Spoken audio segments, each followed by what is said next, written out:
This is Psalms chapter 92, verse 1. A psalm or song for the Sabbath day.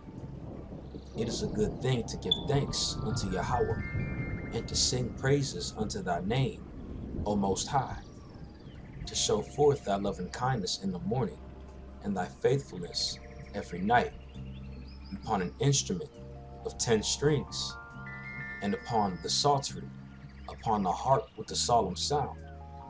For thou, Yahweh, hast made me glad through thy work. I will triumph in thy works of thy hands.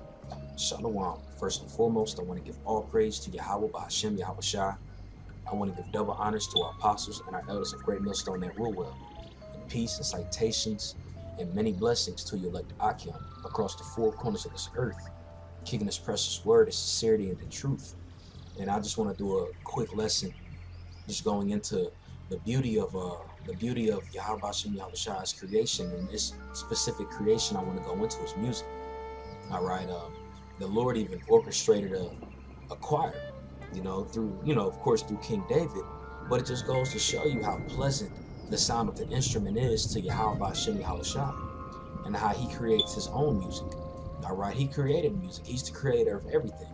So I just wanted to really just do this lesson, just giving glory to Yahweh Bahashem Yahweh Shai on the importance of music and how it's beneficial to us, to our bodies, all right, to the earth, to everything that you see in front of you.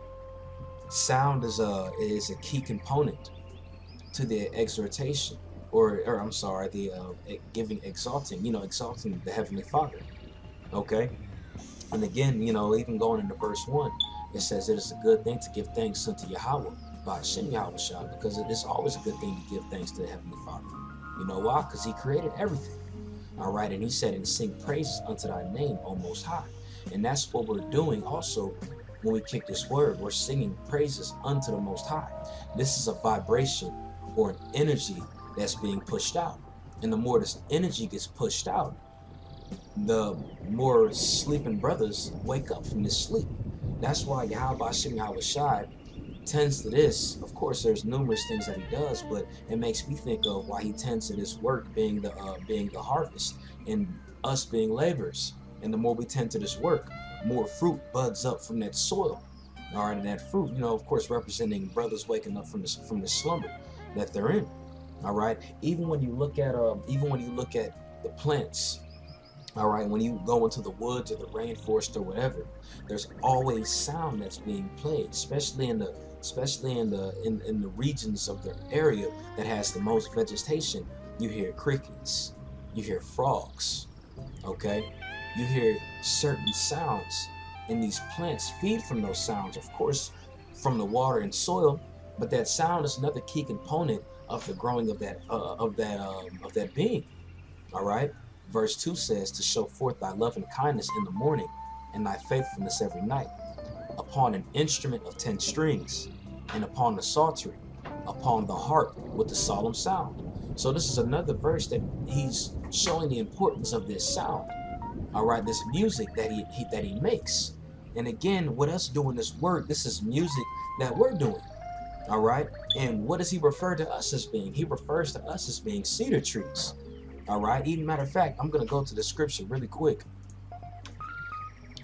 This is and the cool thing about it, all the verses I'm going to bring up is in Psalms. And what does that mean? It means music or songs. Okay, Psalms chapter 1, I'll start at verse 2. It says, but his delight is in the law of the Lord. All right, and that law really pretty much just represents this whole road that we read, the whole book. All right. And in his law doth he meditate day and night. Okay, and that means meditating into this word. All right. And he shall be like a tree planted by the rivers of water. And those rivers of water represent that truth. I represent this truth that bringeth forth his fruit in his season. His leaf also shall not wither, and whatsoever he doeth shall prosper. And why does whatsoever he doeth prosper? Because he's meditating on this word.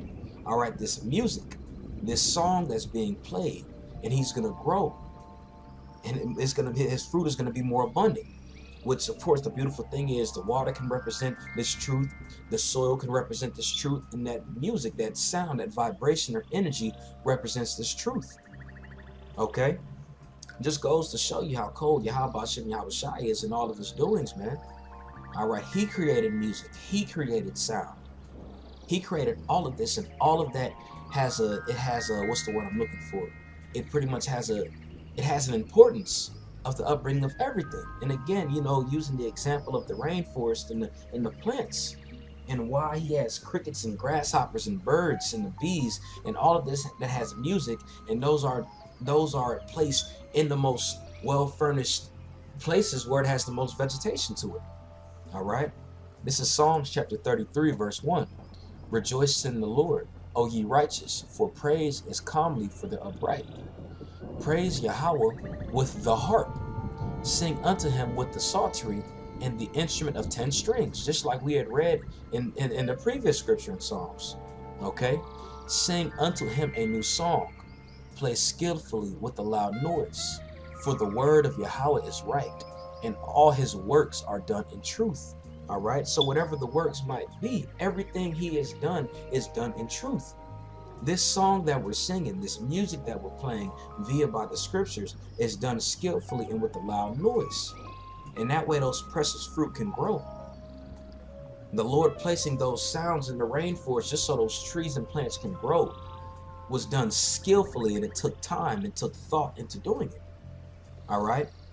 What really inspired me to do this lesson, I was on my way to work, and my Lyft driver, he was a cool Jake. You know, he was an old school cat. You know, and I hopped in the car and he was playing some beautiful music. You know, he was playing, you know, D'Angelo. A lot of Jake listened to D'Angelo, and I was like, man, you know, I really intended on listening to my headphones, you know, while I was in the car, man. But I might just vibe out with you. And you know, that led on to us having a conversation just about music. And he was like, man, he was like, there was actually a study that the first thing he had said, he was like, God makes music. And I was like, absolutely, bro. You're right. I was like, I agree. The Lord does make music. You know, the crickets, the birds, the bees, water running, so forth.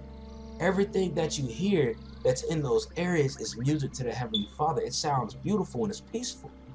And that's what the Lord does, man. And he had mentioned it to me.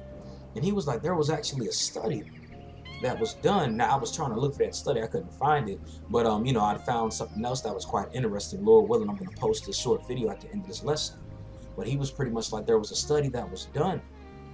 And pretty much they had taken some trees, some small trees, and planted them in a house, you know, just to see how it was going to grow compared to how they grow outdoors. And they was growing, but it wasn't that really just a rapid rate. But then they played music and put vibration into that home. And the plants grew of abundance, you know? And that made me think like, man, you know, I might do a lesson on that. Of course, I didn't tell them that, you know, but in my mind, I'm like, I might do a lesson on that because it goes to show you how beautiful the Heavenly Father is in all of his works. Just by the certain destinations he placed certain animals in, he uses that to benefit plants just by sound. The same with this truth and how it benefits us and helps us grow just by this sound. You know, you see these people out here, man, they're in a dead state. They're not hearing the beautiful noise of this word. Of course, we're out on the highways and byways teaching, but they're not hearing it. But look at the men that's truly planted. Look at the men that's teaching this word and that's learning. And look at the amount of knowledge, wisdom, and understanding that these men have, that we have through the Spirit of Yahweh Shem Yahweh Shai, just by this word. And it made me think of the same thing that applies to these plants and these animals. All right, just by hearing that sound, you know. But you know, I just thought it was interesting that, you know, me and that fellow had that conversation about that. All right, and again, it just really inspired me to do this quick lesson. But you know, Lord willing, it was edifying. I'm gonna post this video right at the end of this lesson. You know, just so you brothers can see for yourself, and you few sincere sisters and listen. You know, but again, you know, I want to give all praises, honor, and glory to Yahweh Hashem Yahweh Shai. I want to give double honors to our apostles and our elders of great millstone that rule well. Peace and citation, and many blessings to you like Akim across the four corners of this earth, keeping this word of sincerity and truth. Shalom.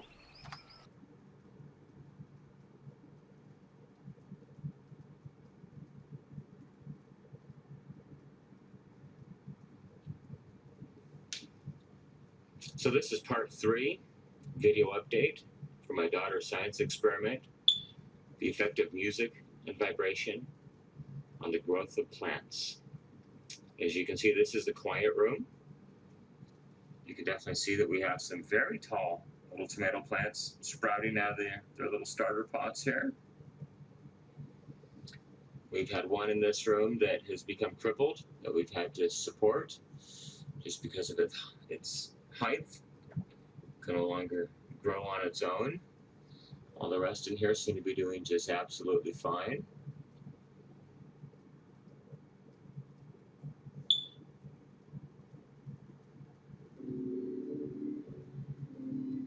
And here we are in the music room. As you can see, they're growing very nicely. There's one here. I don't know if we can get it on the camera, but it has begun sprouting its second little set of leaves here. Kind of see them there. Another casualty in here. But they're growing very nicely. I'd say in this room, they are definitely taller. We're doing measurements. She's recorded higher heights in this room than in the quiet room.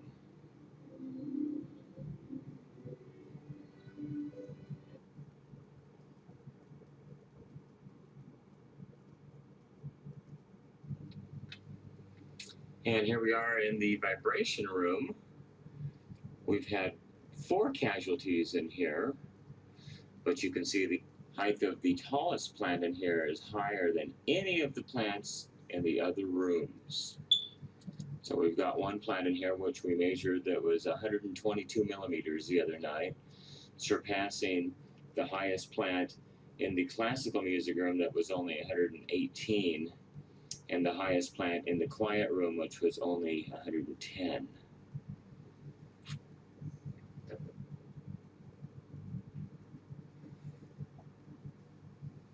So that's our video update, part 3, to the effect of music and vibration on the growth of plants.